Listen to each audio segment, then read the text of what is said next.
why people don't know that. I don't know why people can't grasp that. Don't trip. Yep, same polo, recording this on the same day. Listen, what you're about to watch is part 3 of a 1 hour long discussion that I have with my friend, mentor, and pastor Demetrius Colbert regarding relationships and loneliness. In order to get the full context of what we're discussing in this video, be sure to go back to watch parts 1 and 2 so you can catch up with this discussion. Check it out. I'm 30 years married, been with the same woman for 31 years. If you're not prepared to have the ups and the downs and the challenges, those little tweets and texts and all that kind of stuff, if you're not ready to be with somebody through their difficult times, to be with somebody when you're not getting along, to be with somebody when something else is going on in your life and stuff like that, because you're committed to the process of you too being that to somebody else, of you yourself being that person to somebody else, being able to have that massive capacity to say, I'm gonna love people like this also. I feel like these people are talking about moments. I feel that. And I'm talking about lifetime. I think that when you're lonely, your mind plays tricks on you. When I was coming up, there was a rap group called the Ghetto Boys. They had a song and the title, well, not the title of the song. Well, maybe it was the title of the song, but it was My Mind's Playing Tricks on Me, right? So I think that happens to us when we get into these social media spaces and stuff like that. And you start thinking, and it's interesting what you said earlier too. They're like, man, look at that dude. And then you're like, if that dude got a honey, then shoot, what's wrong with me? Like, is my face, you know? Or girls, I'm sure, because girls compare all the time, clothes, body shaming, weight, color, hair, eyes, lipstick, makeup, all that, right? The whole 9. And so I think that you're missing the point of longevity. I think you're missing the point of capacity. Personal equity, the capacity on the inside of you. I tell people this, and I did this on my TikTok the other day. If you don't have the capacity to be in a relationship and have your dream and have somebody else's dream come in there, all them little notes and stuff ain't gonna matter to you. You also can't build a relationship off of sex. I find that to be interesting today, that's what everybody's thinking. Relationships are not built on sex. Sex is the beautiful part of a relationship done well. You can't start with sex and say, let's build something. That's why it never works. I don't know why people don't know that. I don't know why people can't grasp that. Just because y'all have sex, and especially for guys, ain't no guy committing to you just because you have sex with him. This is a hard thing for ladies to hear, but I want you to hear this coming from an old cat like me. Men do not marry women that they have, quote, good sex with. Here's the problem. A lot of men are looking for ride or dies. They're looking for what I just told you. I'm talking about a man. Now, I ain't talking about somebody who's immature and, he run around telling you, he got to get hit, all that. No. I'm talking about a man. I'm talking about a man who's ready to settle down with you. You're looking for security in him. A man who's ready to have a relationship with you is looking for security in you too. I'm just going to be honest with you. He's checking you out to see, does she got me? Man. When I'm struggling, can she be the one that walks in the room and say, you got this though, and I got you, and we good. We gonna get through this. Can you do that in his lowest moments? When y'all even haven't been getting along and things are struggling, he's looking for somebody to still come in and speak that language.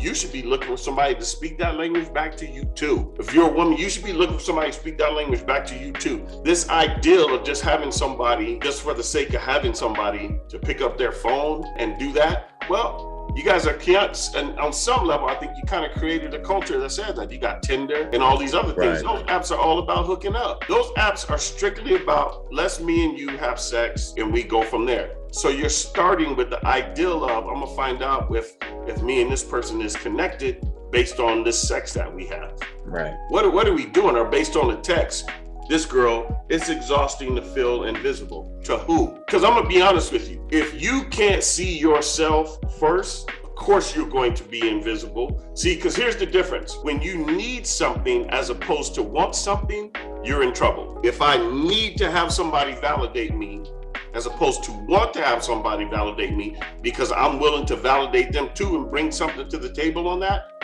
I'm in trouble. Yeah, I agree. I think our generation, man, I think we don't know how to be alone. And I see some comments in there, they're talking about, man, alone versus loneliness, two different things. Cool. But I really think what we have to get a grip on is we have to be okay with being alone by ourselves and not having our phone ringing 24/7 and not having somebody sending a message every chance they get, because that really creates a space of codependency. And getting into a relationship solely because I want attention, cuddles, sex, conversations, I want midnight calls, I want to be on social media, I want all this, we're missing the entire point of a relationship completely. And you really don't learn to enjoy company until you learn to enjoy yourself. 100%. 100%. You 100%. You don't get it. Your point to say we're missing the point of the relationship. So relationship too, they're trying to make this about this phone, somebody texting you, somebody hitting you up, somebody leaving you a message. No, when somebody wants to be with you, they spend time with you. They carve out time to make that time with you, and you never have to ask them, well, what we doing? No, they pursuing you. Y'all beating each other to the point of doing that. But somebody will just give you that and use you, including your body. Man. And it'll mean nothing. And to what extent do we allow these feelings to really drive us, right? To what extent? Because what I see is there's a lot of people who are in similar positions like this that will settle. And maybe you're somebody watching this and you have before, so I'm not cooking you, but this is to really show what this looks like. So you are tired of being alone. You're tired of not having your phone ring, your phone hit up and DM and all that good stuff, right? So you finally think you found the one to settle down. And what's crazy is you are more willing to settle for very, very, not just low standards, but really, really toxic environments, toxic relationships, because you can reflect on when you didn't have anybody. And so you're like, man, this is way better than me waking up to nothing on my phone all day. And so you start adjusting your standards and you start harming really everything you were created to be into, because that's not doing anything but hindering you back. Instead of settling in these spaces, I think it's better for us to really acknowledge that it's okay to be where we are. I don't need a relationship to validate. I don't think we really ask ourselves this question enough, because when it comes to marriage and relationships, if you're talking to somebody and if you're embarking in a relationship, I think it's important to ask yourself, if I don't get into a relationship with this person, am I good? Like, do I need this person? Like, because if I'm at the position where I feel I need this person, again, as PD mentioned, man, we're in trouble. We're in trouble because we start depending more on that person for what we think we need, for everything. Reading this book, man, anxiety in relationships, that's kind of where that kind of goes. We start snatching their time. We start being offended by where they're going. Are they late? We kind of just start building so many barriers and layers of confusion because we feel that we need everything about them. Like, I think you've got to be aware of where you are and being okay with where you are. Because if you're looking at that and you're like, man, I need that and not want that, there's a difference between wanting something and needing something. If I need it, and that's telling me I can't live without it. But you can live without it. And when you just want something, that means that you're doing okay, and you don't, whether you have it or not, you're good. You're good. When you need something, you're tied to the opinion, to the feeling, to the emotions. You're tied to all of that, which is going to keep you bound. It's going to keep you in a jacked up space.